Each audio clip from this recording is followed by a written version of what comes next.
Juste un petit mot avant d'aller sur la placette du Moulin.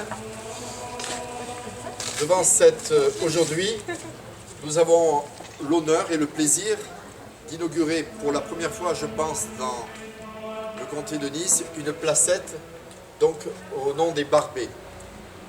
Cette placette, elle symbolise en fait la résistance de l'ensemble du peuple escarénois et du peuple niçois à toutes les invasions qu'elles ont subies pendant des siècles. Et la dernière, celle justement des Barbets, la réaction des Barbets vis-à-vis du dernier, la dernière grosse invasion, est significative. Et donc c'est pour ça qu'on se devait, je pense, de faire un honneur pour ceux qui sont morts, qui ont résisté pour, avec honneur, courage, détermination pour défendre la liberté. Merci à vous.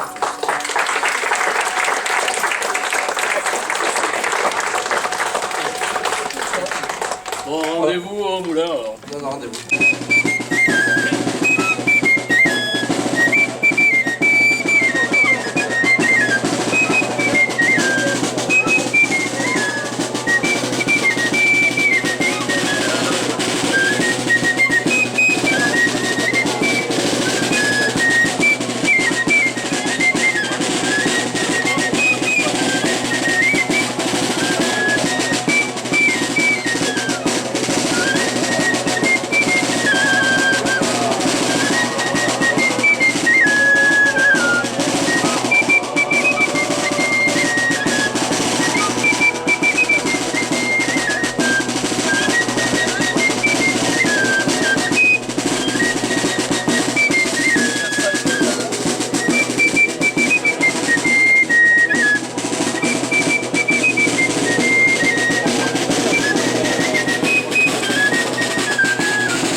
Mesdames, Messieurs, je vous remercie d'être venus aussi nombreux pour témoigner de notre attachement à ces oubliés de l'histoire.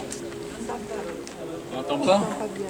Je salue et remercie de même les élus et représentants d'associations niçoises d'avoir pris ce risque mesuré. Partout dans le monde, lorsque l'on parle de la France, il vient à l'esprit des gens liberté, égalité, fraternité. Oui, mais pour nous les Niçois, que cela soit avant ou après la Révolution française, cette belle devise n'a jamais été appliquée. À plusieurs reprises, les Français nous ont envahis et massacrés. Siège de Nice en 1543 avec Catherine Ségurane qui met en fuite les Franco-Turcs. Deuxième siège de Nice en 1691 par les troupes de Louis XIV. Troisième siège de Nice en 1705 où là encore les troupes de Louis XIV sévissent et détruisent le château. Et puis bien sûr la période 1792-1814, où l'armée française se livrera à tous les excès. Excès qui amèneront les populations de l'arrière-pays niçois à prendre les armes pour défendre leur pays, et non pas partir se réfugier dans un pays d'accueil. Autre temps, autre mœurs.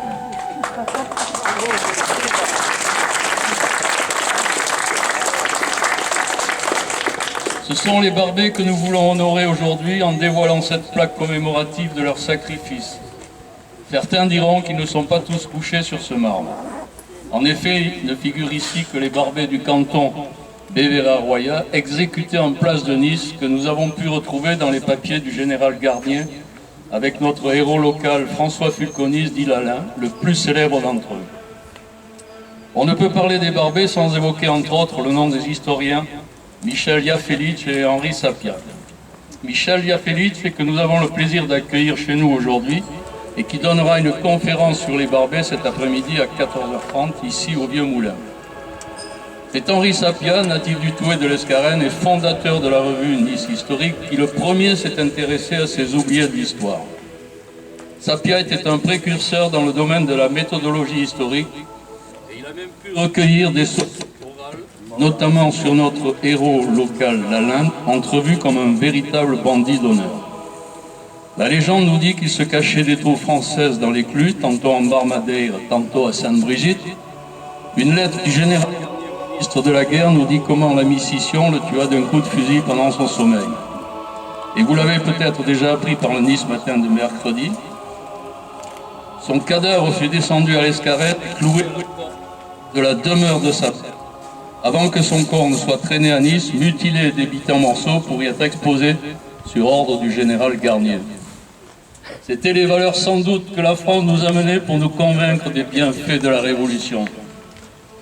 200 ans se sont écoulés depuis l'anéantissement du barbétisme, et pourtant le phénomène inspire encore à l'inconscient collectif de certains un sentiment confus que l'histoire officielle française fait aussi entre honte et incompréhension. Pour d'autres profondément niçois, il était temps de réhabiliter ces héros locaux qui ont défendu leur pays contre l'envahisseur étranger. Je ne terminerai pas ce rapide historique sans parler de l'annexion du comté de Nice à la France en 1860, organisée de main de maître par Cavour et Napoléon III. Il faut s'assurer par des mesures habiles le succès de ce vote, écrit Cavour à son ambassadeur à Paris. Et en effet, c'était joué d'avance. Pas de bulletin non, pas d'isoloir dans les bureaux de vote. Les maires hostiles à l'annexion révoqués et un personnel municipal nommé par les autorités françaises. Une occupation militaire française, l'abstention interdite et la promesse du bagne de Cayenne sans même un jugement pour tout opposant à l'annexion. Voilà comment la France obtint 99,8% des suffrages exprimés lors du plébiscite qui scella l'annexion. Le plébiscite de 1860 fut tout sauf une consultation populaire. S'il fallait le définir, il conviendrait de citer le jugement du journaliste anglais du Times. Le plébiscite de 1860 fut la farce la plus abjecte qui ait été jamais jouée dans l'histoire des nations. C'est pourquoi, pour toutes ces raisons, les Niçois de plusieurs générations ne chantent pas la Marseillaise. Mais pour leur honneur au Barbet, avec la balade de Tua Fulconis de Jean-Luc Ovego, déclamée par notre Thomas.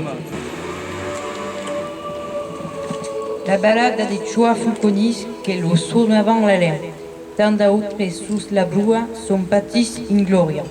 Come a Fulconis che lo suonavano la lente, li han raubat l'onor e brutat la memoria. Giustizia siga de cantar lo suo destin.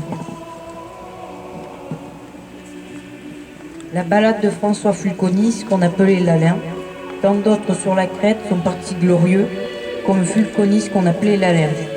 Ils ont volé son honneur et sali sa mémoire. Et c'est justice de chanter son destin.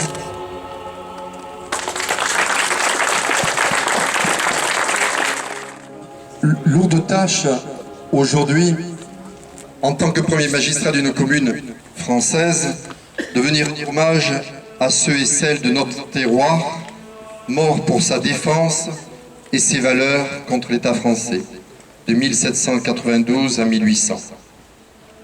Soyons fiers des Barbets. Ils ont fait comme vous aujourd'hui, par votre présence, par votre attachement à l'histoire de notre cité, l'histoire de notre comté. Merci. Vive l'Escarène, vive les Barbets, vive le comté de Nice, vive les Alpes-Maritimes.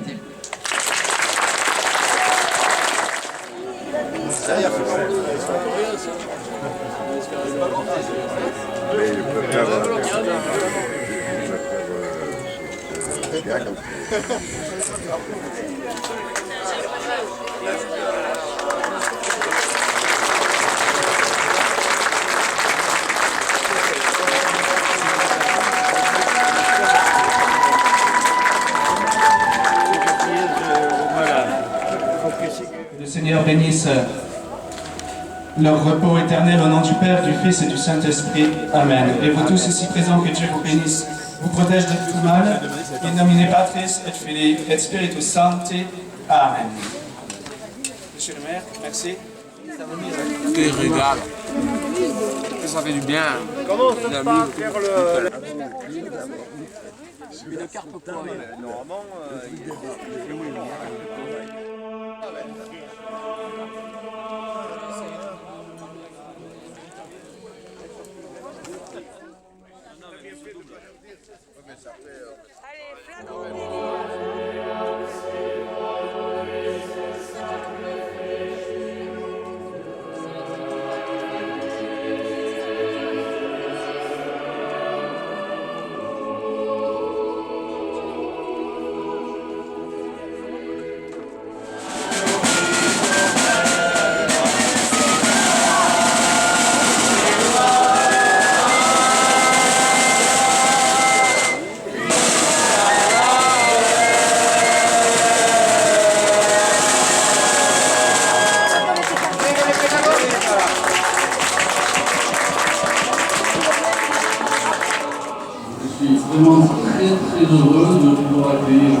qui a de suite répondu à notre invitation.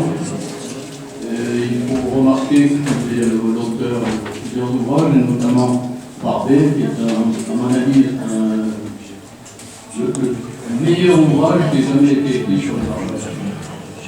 Donc, je tenais vraiment à le féliciter publiquement parce qu'un travail de cette qualité, c'est très très rare.